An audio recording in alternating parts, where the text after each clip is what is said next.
வணக்கங்க. இன்றைக்கி நம்ம கூட்டு குடும்ப சமையலில் வந்து தக்காளி சாப்பாடு தான் செய்ய போகிறோங்க. எண்ணெய் ஊற்றிக்கலாம்.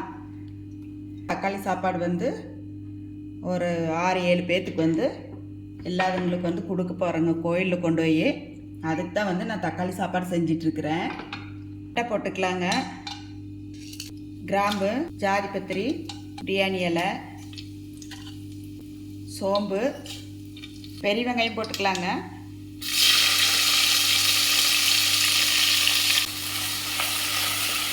பச்சை மிளகாய், கருவேப்பிலை, கல் உப்பு. வெங்காயம் வந்து நல்லா செவந்து வணங்கணுங்க. வெங்காயம் வந்து நல்லா வணங்கிருச்சுங்க. இப்போ வந்து தக்காளி பழம் போட்டுக்கலாம். மிளகாய் தூளுங்க, சிக்கன் மசாலா, இது ரெண்டையும் போட்டுக்கலாம். எங்கள் பேரனுக்கு வந்து இன்றைக்கி வந்து பிறந்த நாளுங்க. அவன் வந்து ஆசைப்பட்டான், வயசானவங்களுக்கு வந்து ஒரு 5-6 பேர்த்துக்கு சாப்பாடு கொடுக்கலாங்க பாட்டின்னு சொல்லி ஆசைப்பட்டான். அதனால தான் நான் வந்து தக்காளி சாப்பாடு செஞ்சிட்ருக்குறேங்க. இஞ்சி பூண்டு பேஸ்ட்டுங்க, புதினா வந்து பொடியை அறுத்து வச்சுருக்கிறேங்க. இதையும் போட்டுக்கலாம்.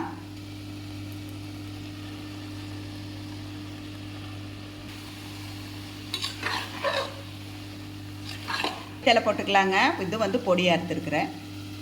கொஞ்சம் சாப்பாடு தேவையான உப்பு போட்டுக்கலாங்க. கல் உப்புலாம். சாப்பாட்டுக்கு தேவையான தண்ணி ஊற்றிக்கலாங்க. நான் வந்து சாப்பாட்டு அரிசியில் தான் தக்காளி சாப்பாடு செய்கிறேங்க. தண்ணி கொதிக்குதுங்க. வந்து அரிசி போட்டுக்கலாம்.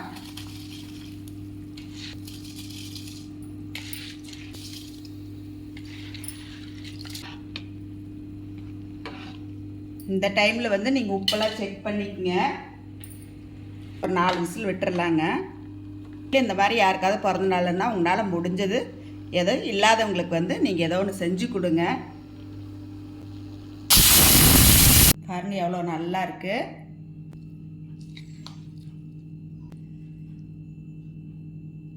எல்லா சாப்பாடு வந்து இதில் போட்டு பேக் பண்ணி எடுத்துக்கலாங்க. ஊறுகாய் வச்சுக்கலாங்க. எல்லாத்துலேயும் வந்து எல்லாம் பேக் பண்ணி கொண்டு கொடுத்துர்லாங்க.